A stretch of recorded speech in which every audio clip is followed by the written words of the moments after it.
Hello, I'm Kerry Shamblin, and I practice Jyotish, also known as Vedic Astrology. I have been offering a monthly forecast since 1999 where I track how the planets are moving through the sky and how they may be affecting our life on Earth. I also work directly with others through counseling, teaching, and mentoring.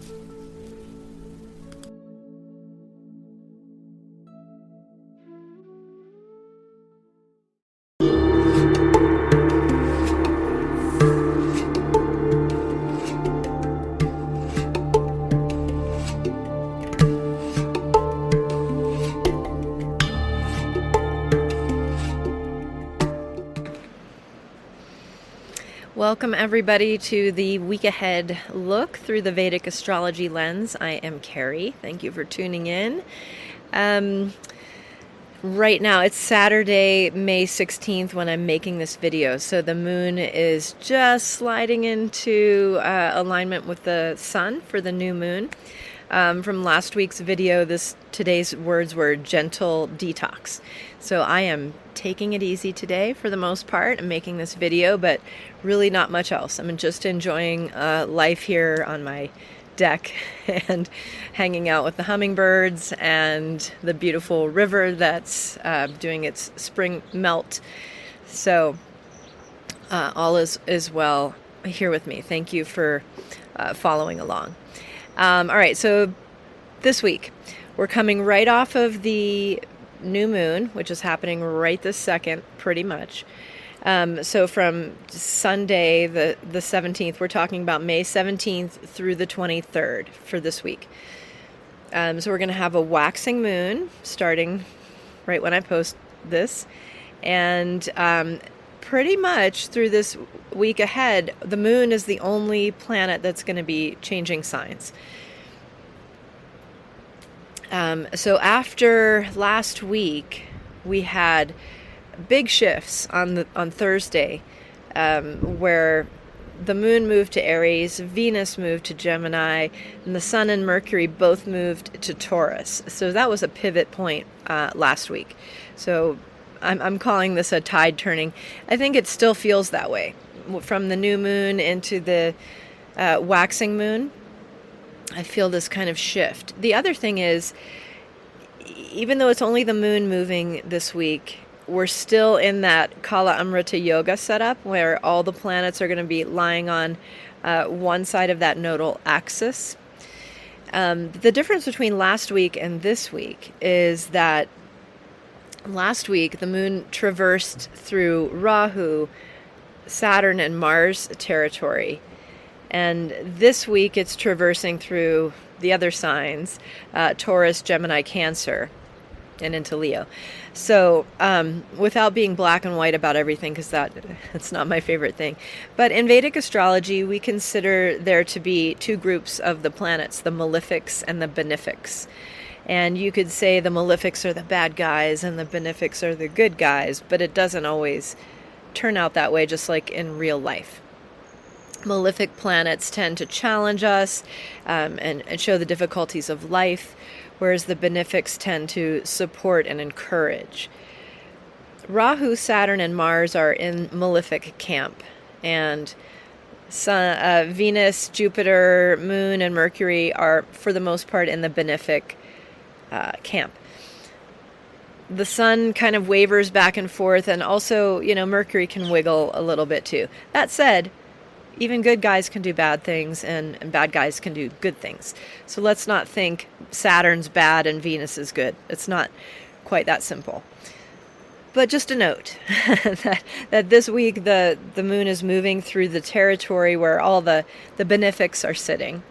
With the caveat, and I have noticed that each of those signs that we're really focusing on this week, Taurus, Gemini, and Cancer, they're each receiving an aspect from one of the malefics. Taurus is getting Saturn's aspect, Gemini is getting Rahu's aspect, and Cancer is getting Mars's aspect. So the way I take that is, it might seem like things are a little more gentle or forward moving this week, but with the remnants of recent past challenges still very evident. So that's something I'm seeing. Kala Amrita Yoga all week. I'm looking at my notes. Also, okay, the other things that stood out to me. Mars's first full week in his own sign of Aries. After a long time of Saturn and Mars having that friction and having things not really being able to move forward smoothly, Mars in Aries benefits all of us in the sense of gathering our resources and energy and being able to actually enact things and make forward movement and create momentum. So remember that you have that, even though Mars is a malefic. He is in his own sign and he helps us power through things. He is strategy and courage and strength. So Mars and Aries, tap into that. That's a good tool for this week. We're also having that Dwi Guru Yoga. Dwi means two, Guru means teacher, and Yoga means combination. Venus and Jupiter together in Gemini is giving us that benefit. Talking about gurus, what is a guru? We think of it as a teacher or a cult leader, generally if you are an English speaker. But really, guru means guide. It just means guide. And so anybody who claims to be a guide or a teacher or a counselor, in a way, is a guru. Venus and Jupiter together is putting the two planets that we consider the gurus in the same spot. This will end when Jupiter moves into Cancer on June 1st. But that puts Jupiter into a really, really great position for 5 months. I'm sure I won't shut up about it for the whole next 5 months. But anyway, this week, Jupiter and Venus are together. In general, think about education. Think about things you want to learn. Think about finding teachers or counselors or guides in whatever activities you're interested in. It's an auspicious combination. So use that as well. The other thing is the Parivartana. Parivartana means changing of signs. It's an exchange of signs between Mercury and Venus this week. Mercury is in Taurus, which is ruled by Venus, and Venus is in Gemini with Jupiter. Gemini is ruled by Mercury. So when two planets do that and they switch signs with each other, it creates a really good environment for each of those planets. So we can think of Mercury and Venus as two very enthusiastic, helpful, creative, and connective planets. And so the fact that they're in an exchange of signs is another great energy to tap into this week. Tackle those lists, start a new painting, reach out to somebody, make plans socially, do something you've never done before. I'm thinking about doing an open mic night. I'm so scared. You can ask me next week if I actually did it. I'm sure I'll wiggle out of it somehow. Anyway, that's my plan. Okay, the other thing is I've been talking about this Kala Amrita Yoga, and one of the comments from last week's video, I mentioned that I should also be talking at this moment about another combination called Graha Malika Yoga. Graha means the planet. Malika means a necklace or garland, and yoga means combination. And the idea is that we have a whole chain of planets, like we're starting here with Rahu, and then Saturn, and then Mars, and then the planets in Taurus. And so we have right now a Pancha Graha Malika. Panch means 5.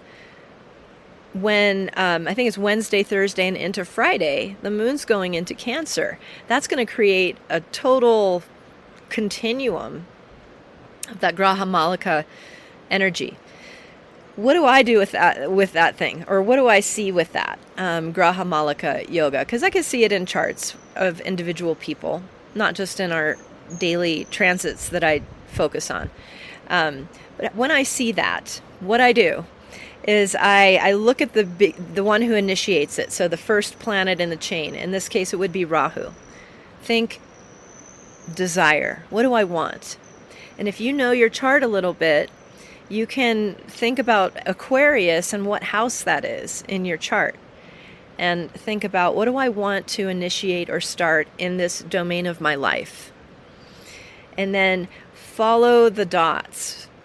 We have Rahu going to Saturn in Pisces, to Mars in Aries. There's our energy. And then we have Sun and Mercury in Taurus. How are we going to build and foundation this movement? Venus and Jupiter. What are we going to learn from this? And then with the moon in Cancer, it feels like a resolution or a finishing or an actual, like something we get in our hands. So maybe let's take the week that way. Let's start Sunday and move all the way to Saturday and have an arc of intention for the week. Think, okay, new moon starting the week, emergence, reflection, renewal, nourishment, cleansing, and then opening. That's a good just little trajectory for the week. And that's what comes up when I look at that Graha Malika yoga that we have this week. What else? Yeah. Okay. That's what I got for you for the general overlook. Now we'll go day by day. I'll click through each day and show you how the moon is going to be moving and with whom. And I'll deliver the intuitive keywords that I come up with by looking actually at the day of the week, the nakshatra, the tithi, and just the general setup. And I find my keywords. I've even been using them. I try to use them every day because just to keep me on track. So let me know how they work for you. I love hearing stories about, oh yeah, this thing happened on that day. It was really appropriate. So if you'd like to share, I love the comments. All right, so what we're seeing here is Sunday, May 17th. I'm always making my chart from where I am. I'm the astrologer in this case, and I'm in Estes Park, and I go at about sunrise. So when I look at the nakshatra for the day or the tithi for the day, sometimes it's at the very end of those things, and I do account for that. And we're in different places in the world. Things are going to be different where you are. So always just take these as kind of a general suggestion. I am doing a big overview kind of thing. Every one of us has our own individual specific chart, and get a reading with me if you want to learn how to look at your chart more specifically. But just realize these are general suggestions. It would take me a long time to do a specific forecast for every sign of the zodiac. So anyway, all right, so Sunday, the moon is in Rohini. It's with Sun and Mercury in Taurus, so it's just past the new moon. We're going to have a waxing moon all week. And Rohini is a really nice nakshatra. It's ruled by the moon itself. It's associated with connection and romance and support. And and we've just gone through the new moon. So my words for Sunday are creative beginning. So maybe just plant a seed or draw a line on your canvas, or, something gentle for Sunday that actually puts you on the road for getting what you want this week.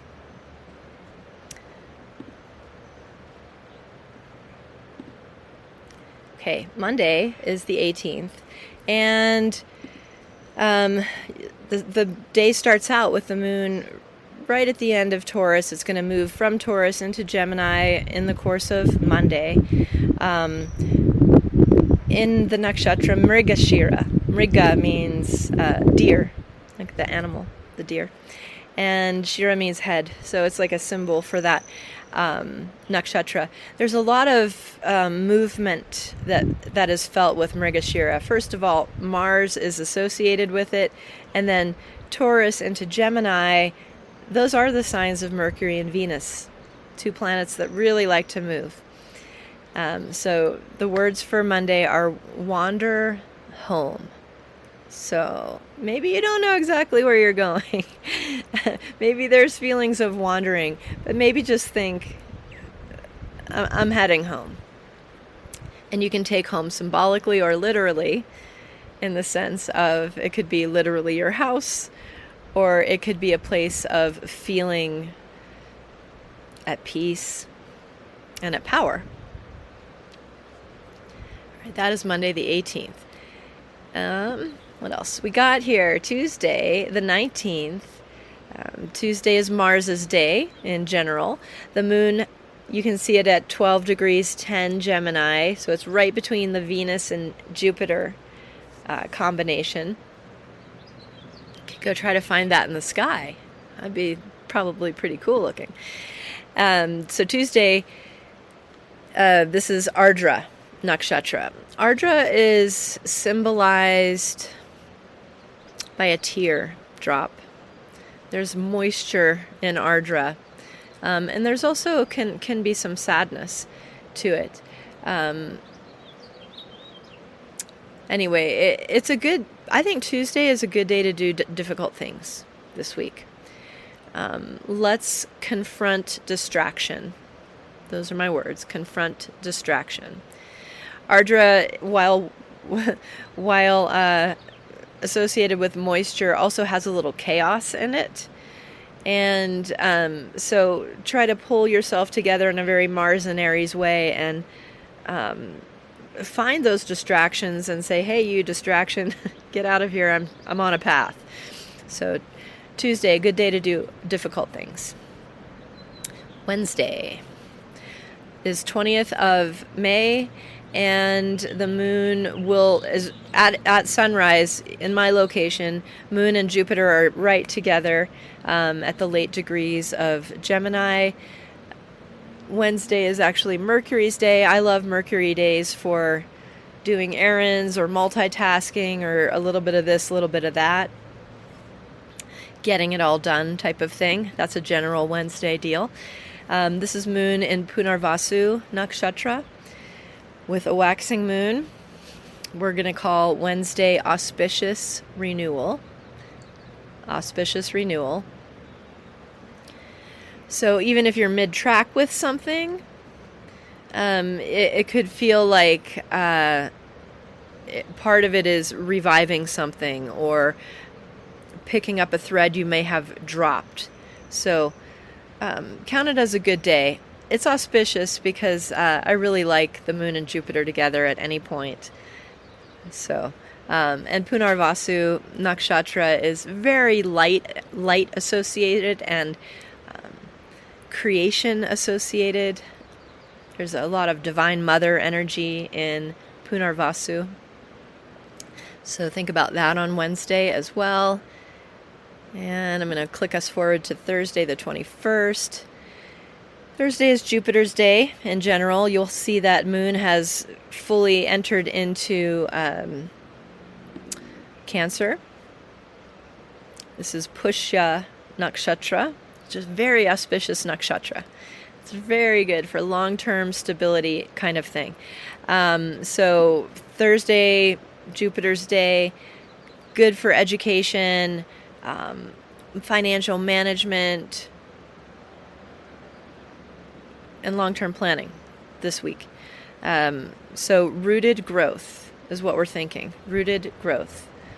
I am going to grow, but I also realize that I need to have stability in that growth, or it might just fizzle. So those are things to think about for Thursday. And Friday, the 22nd of May, the moon is in Ashlesha Nakshatra. Ashlesha is the serpent energy. So there's a snake energy that associates in a symbol way with Ashlesha. So we're going to shed impurity. That's the word of the day for Friday, words of the day. Shed impurities. Think about just slithering out of anything that doesn't feel like it fits anymore, or that's not supporting your growth or your current situation. Slither away. It's a good day to, again, declutter, get rid of things, check things off your list, and I think socialize. I think it'd be a good day to reach out and touch somebody. It's Friday is Venus's day. That's very social. Auslesha has some mercurial energy to it. Remember the parivartana between Mercury and Venus. And based on my Graha Malika idea of starting something on Sunday and carrying it through for the week, we're getting toward the end of the week with Friday. So it's a good day to sort of start tying up loose ends, shed what's not working or not needed in the process anymore, and also reach out to the right people and connect. Okay. Saturday the 23rd. Open the gates. That's my phrase. Open the gates. You can see that day starts out with the moon at 8 degrees, K2 at 10. So just as after sunrise, the moon will move past K2. I always think of K2 as an obstacle or a gate coming up and down. And so the moon pushing past K2 in this case breaks that Kala Amrita Yoga. And it feels like an opening to me. It's the end of the week for Saturday. It's the end of that Graha Malika Yoga for this week. I mean, it's still there with the rest of the planets, but for this week, if this particular purpose you had for this week, it would be the end of that thing and maybe the opening of a next thing. And keep it light on Saturday. Saturdays are usually a good time to rest and minimize. So open that gate, take a few steps, walk through. And then next week we'll talk again about the moon being outside of that gateway, outside of the Kala Amrita Yoga. So whatever perspective that gives us for next week. And that's what I got for you. I hope you've enjoyed this. I hope it's helpful. I appreciate your comments and your likes and your follows. So thank you so much. And I hope you have a really helpful, healthy, peaceful, and satisfying week. Take care.